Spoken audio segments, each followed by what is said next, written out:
这是一台 iPhone X， 本台机器故障是声音全部失灵。咱们首先进入设置，听一下这个设置的声音，可以滑动，但是没有任何声音。然后找到录音页面，看一下录音。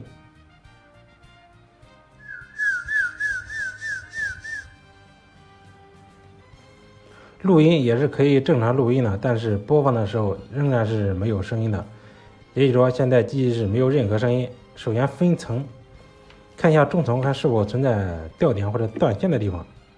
那么本台机器更换后核总成仍然是没有声音，所以说排除了外配。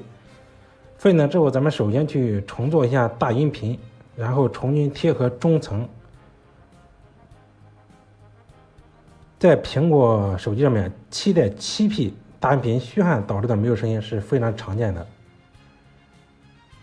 现在直接重置大音频，因为大音频虚焊它也会导致一个没有声音。重置之后，然后把中层再给它重新做一下，现在开机再去测试。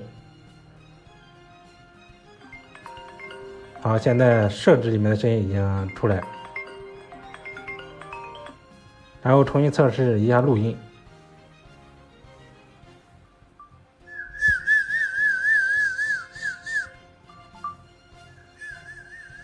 录音也已经恢复正常，那么本台机就是大音频或者中层虚焊导致的一个没有声音，重做就可以了。